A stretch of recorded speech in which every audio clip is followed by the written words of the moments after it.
Infinite horizontally sliding image carousel, जिस तरह के ये आपको स्क्रीन के ऊपर नज़र आ रहा है या इस तरह का नज़र आ रहा है, ये किस तरह से बनाया जाता है, ये हम आज की वीडियो के अंदर कम्प्लीटली सीखने वाले हैं। तो जल्दी चलते हैं हम अपने प्रोग्रामिंग एनवायरनमेंट के अंदर। सबसे पहले आप 3 फाइल्स बना लें, CSS, HTML और जावास्क्रिप्ट, और उनको आपस के अंदर लिंक कर लें। तो सबसे पहले हम हमारी जो बॉडी है, बॉडी के अंदर हमें अब इमेज क्राउजल बनाने के लिए हमें एक कंटेनर चाहिए। तो सबसे पहले हम अपने एक कंटेनर डिव बना लेंगे और उसको कुछ स्टाइल कर लेते हैं अपनी CSS के अंदर।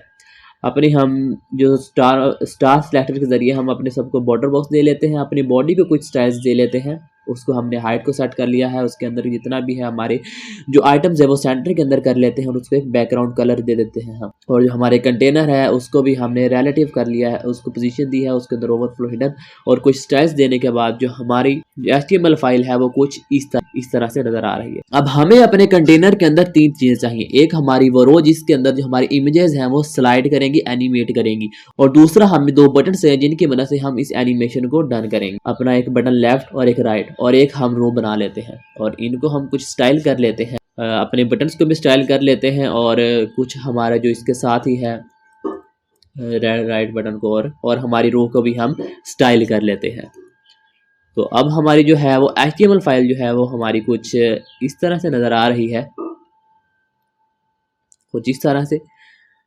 अब जो है हमें अपनी रो के अंदर जो है वो इमेजेस को पुश करना है, लेकिन हम ये जो सारा काम है हम इनको सिर्फ जावास्क्रिप्ट की मदद से करेंगे। तो जल्दी चलते हैं हम अपनी जावास्क्रिप्ट फाइल के अंदर।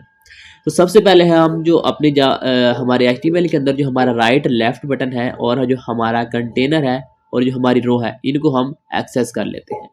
तो इनको हमने एक्सेस करने के बाद हमने जो इमेजेस अपनी रो के अंदर जो शो करानी है, हमने जो अपनी इमेजेस शो करानी है उनको हम एक अरे के अंदर उनके लिंक्स को स्टोर कर लेंगे कुछ इस तरह से।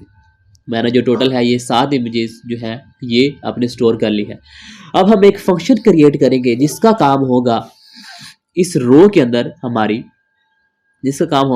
इस रो के अंदर डिव आइटम्स को क्रिएट करना और उन डिव्स के अंदर इमेजेस को क्रिएट करना, जो कि हमें यहाँ पर शो होंगी कुछ इस तरह से या फिर कुछ इस तरह से।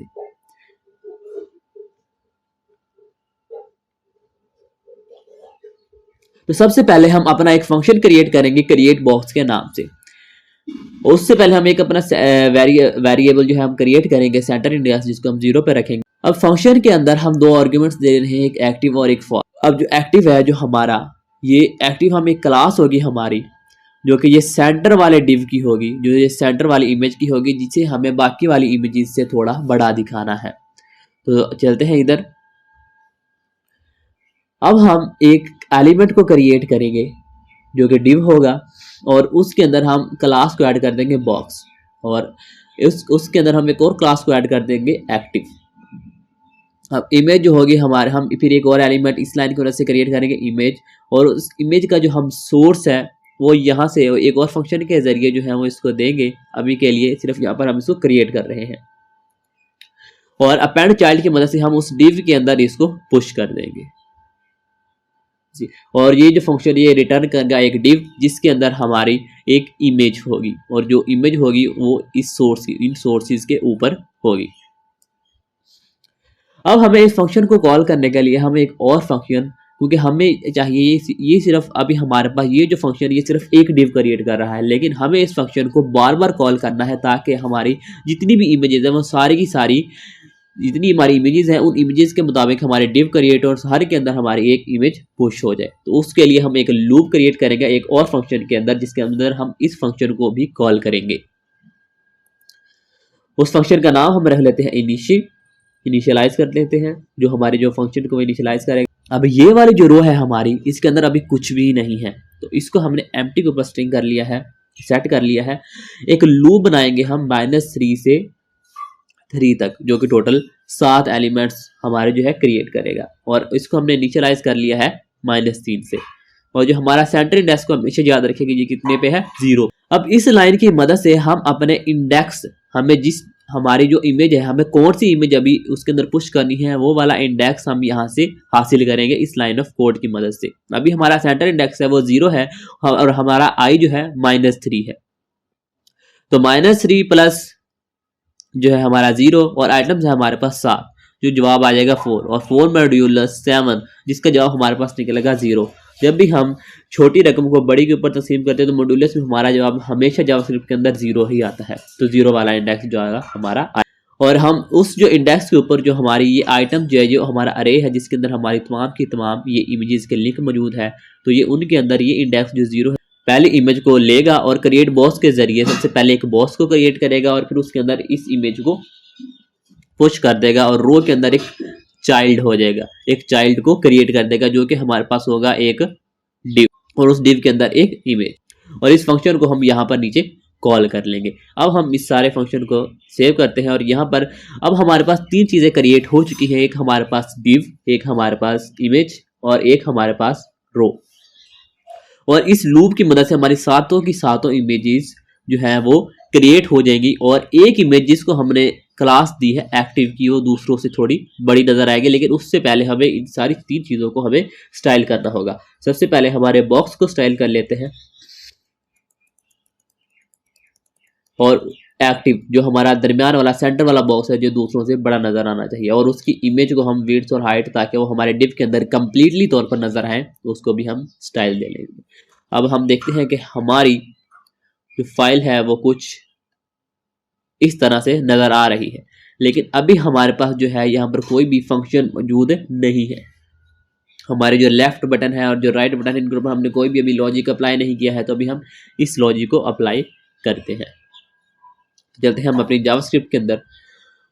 तो सबसे पहले हम अपने लेफ्ट और राइट बटन को है जो उनके ऊपर हम इवेंट अप्लाई करें। जब हमारा राइट बटन क्लिक होगा तो हम एक जो वैल्यू है वो हम अपने फंक्शन को देंगे और वो 1 है, और लेफ्ट के क्लिक होने पर -1 है। ये वैल्यू जो है ये हमारी हेल्प करेगी हमारी स्लाइड जो हमारी रो है उसको स्लाइड करने में राइट या लेफ्ट के अंदर। अगर माइनस होगा तो जो हमारी रो है वो राइट की तरफ स्लाइड करेगी एक्चुअल में, क्योंकि हमने अपनी करंट इमेज जो सेंटर वाली इमेज से पहले वाली इमेज को अब सेंटर में लाना है। अभी हम फंक्शन क्रिएट करेंगे स्लाइड, जिसको हमने ये आर्गुमेंट डायरेक्शन जो यहाँ पर हमारे पास 1 या -1 हो सकता है, ये डिपेंड करता है कि यूजर कौन से बटन को क्लिक करता है। अब सबसे पहले हम अपने तमाम के तमाम बॉक्सेस को एक्सेस कर लेंगे जो कि क्लास के जरिए। अब यहाँ पर हम चाहते हैं कि हमारी ये जो रो है जब ये स्लाइड करे तो ये एक्चुअल में इतनी स्लाइड करे कि जो हमारी ये सेकंड वाली इमेज है या ये जो हमारी सेंटर से पहले वाली इमेज है ये सेंटर में आ जाए। एग्जैक्टली हमें सिर्फ यही एनिमेशन चाहिए यहाँ जिस तरह के हमारे पास यहाँ पर हो रहा है। तो ये कब होगा? ये तब होगा कि जब टोटल हमारे पास जो विड्थ है यहाँ से लेकर इस पॉइंट से लेकर हमारे पास इस पॉइंट तक जो विड्थ है इतनी विड्थ तक सिर्फ ये इसको हम स्लाइड करवाएं। तो इसको हम एक कैलकुलेशन के जरिए यहाँ पर कैलकुलेट करेंगे।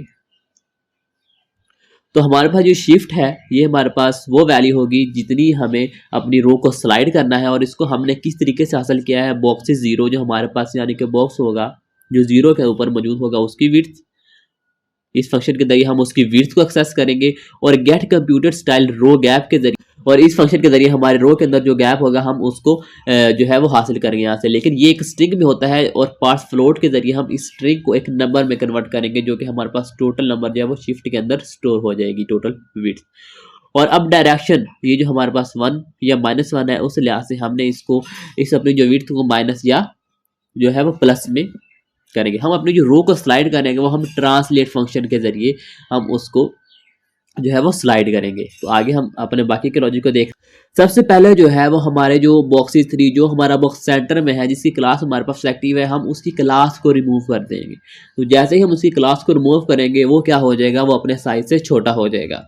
और साथ ही में हम जो हमारी जो नई जो स्लाइड होनी है हमारे पास, यानी कि अगर हमारे पास जो है ये आर्गुमेंट 1 है तो हमारा जो नेक्स्ट बॉक्स सेंटर में दिखना चाहिए वो 4 होना चाहिए, और अगर हमारे पास ये आर्गुमेंट -1 है तो हमारा जो दूसरे नंबर मौजूद बॉक्स है या हमारे तीसरे नंबर से पहले वाला जो तीसरा हमारे पास सेंटर में है उससे जो पहले वाला बॉक्स है वो सेंटर में दिखना चाहिए।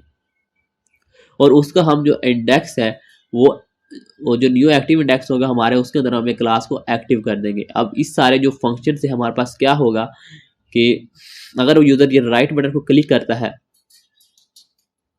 अब यहाँ पर चलते हैं, जब यूजर राइट बटन को क्लिक करेगा तो जो ये वाली होगी इसकी जो एक्टिव जो क्लास होगी वो एक्टिव पे चले जाएगी और जो इसकी जो क्लास होगी वो रिमूव हो जाएगी एक्टिव से और नॉर्मल बॉक्स क्लास चलेगी, जिससे कि ये इस साइज में आ जाएगा और ये वाला इस साइज में आ जाएगा। अब जैसे ही ये इस साइज में आएगा और ये इस साइज को छोड़कर इसके साइज में आएगा, तो उसी वक्त हमें अपनी रो को स्लाइड करना है। और उसको स्लाइड करने के लिए हम यहाँ पर एक फंक्शन क्रिएट करेंगे जो कि है ये वाला फंक्शन। इस फंक्शन के जरिए से हमारी रो जो है वो स्लाइड करेगी। ट्रांसफॉर्म हम अपनी ट्रांसलेट एक्स कर देंगे और मूव कर देंगे उसको उतनी जितनी कि हमने ये जो कैलकुलेशन की कर रखी है पिक्सल्स में, इस विड्थ तक हम इसको मूव कर देंगे। लेकिन हम इसको स्मूथली मूव करेंगे, जिसके लिए हमने ट्रांजिशन लगाई है और 0.6 सेकंड के अंदर ये मूव हो। और जब ये 0.6 सेकंड के अंदर मूव होगी तो उसी वक्त जो हमारा जो एक्टिव बॉक्स है जो कि बड़ा होगा, तो उसके अंदर भी हमने ट्रांजिशन लगाई है जो कि ये भी 0.6 सेकंड में ही छोटा से बड़ा होगा, ग्रो और श्रिंक करेगा, जिससे कि हमें एक परफेक्ट सिंक्रोनाइज्ड जो एनिमेशन है वो हमें मिले। और इसको हम सेव कर और अपनी फाइल को रीलोड करके देखते हैं, तो अब हमारा जो फंक्शन है वो लग चुका है। लेकिन अभी हमारे फंक्शंस के अंदर कुछ कमियां हैं जिसको हम दूर करेंगे। अब यहाँ पर जो हमारी रो है वो स्लाइड तो कर रही है, लेकिन स्लाइड होने के बाद वो अपनी जो पोजीशन है वो चेंज कर ले। लेकिन हम चाहते हैं कि हमारी जो स्लाइड होने के बाद जो हमारी रो है वो दोबारा उसी तरह से दिखे जिस तरह से वो पहले दिख रही है। तो हम उसके लिए कुछ और फंक्शन क्रिएट करेंगे, जिस तरीके से हमने अब दोबारा से हम जो अपने इनिशियलाइज फंक्शन को दोबारा से कॉल करेंगे, हम अपने तमाम के तमाम जो इमेजेस उनको दोबारा से री रेंडर करेंगे ताकि वो वैसे के वैसे ही दिखें जिस तरह से वो पहले दिख रही थी। और हम सेट टाइम आउट लगा देंगे 600 मिली सेकंड जो कि हमारे पास, और उसके अंदर हम जो टाइम और जो डिले है वो 600 मिली सेकंड का लगाएंगे जो कि 0.6 सेकंड के बराबर है, ताकि जो हमारी तमाम की तमाम एनिमेशन है वो बिल्कुल सिंक्रोनाइज्ड हो, ताकि जिसके अंदर हमें कोई भी गड़बड़ नजर ना आए और देखने में ये बिल्कुल। अब अगर हम यहाँ पर देखें तो हमारी जो एनिमेशन है वो बिल्कुल कंप्लीटली तौर पर काम कर रही है, वर्क कर रही है। लेकिन यहाँ पर एक इशू है कि जब इस बटन को एक से ज़्यादा बार क्लिक किया जाएगा तो ये सारी की सारी एनिमेशन फौरी तौर पर दोबारा से यानी कि फंक्शन जो है वो हमारा अप्लाई होता है। हम चाहते हैं कि जब तक एक एनिमेशन कंप्लीट ना हो जाए तब तक दूसरी एनिमेशन स्टार्ट नहीं होनी चाहिए। तो उसके लिए हम एक वेरिएबल जो है उसको क्रिएट करेंगे जो एनिमेटिंग फॉल्स, और यहाँ पर हम इसको अगर एनिमेटिंग जो अभी हमारे पास फॉल्स है तो ये सारे का सारा फंक्शन जो है वो काम करेगा। और जैसे ही हम इसके ऊपर हम इसको ट्रू कर देंगे, अब ये ट्रू हो चुकी है, इस फंक्शन कॉल होने के बाद ये क्या होगी है ट्रू। और जब तक ये ट्रू होगी जितनी बार भी उस यूज़र इसको क्लिक करेगा, अगर हम यहाँ पर इसको सेव कर दें और यहाँ पर हम इसको देखें तो अब चाहे जितनी बार भी आप इसको कर लें, क्योंकि हमने वो ट्रू कर दी है तो अब जो है ये काम नहीं करेगा। तो हमें इसको दोबारा से एट द फंक्शन कंप्लीट होने के एंड पर हमने इसको फॉल्स भी करना है। तो यहाँ पर हम इसको फॉल्स कर देंगे और अब हमारा जो है वो एक सिनेमैटिक इमेज क्राउजल जो है वो रेडी हो चुका है। तो ये बिल्कुल आप चाहे जितनी बार मर्जी से क्लिक करें, लेकिन जब तक पहली एनिमेशन कंप्लीट नहीं होगी तब तक दूसरी स्टार्ट नहीं होगी। तो बिल्कुल इसको जो है हमें एक सिनेमैटिक बनाने के लिए थोड़ी सी CSS में हम इसको जो है तो हमारे जो है बॉडी के बैकग्राउंड कलर को हम यहाँ पर चेंज कर देते हैं ताकि ये बिल्कुल हमें सिनेमैटिक लगे। तो हमारा सिनेमैटिक इमेज क्राउजल बिल्कुल रेडी हो चुका है। अगर आपको ये वीडियो अच्छी लगी हो तो लाइक सब्सक्राइब और शेयर करें, और इस सारे का सारा जो सोर्स कोड है ये आपको डिस्क्रिप्शन में दिए गए लिंक के ऊपर आपको मिल जाएगा।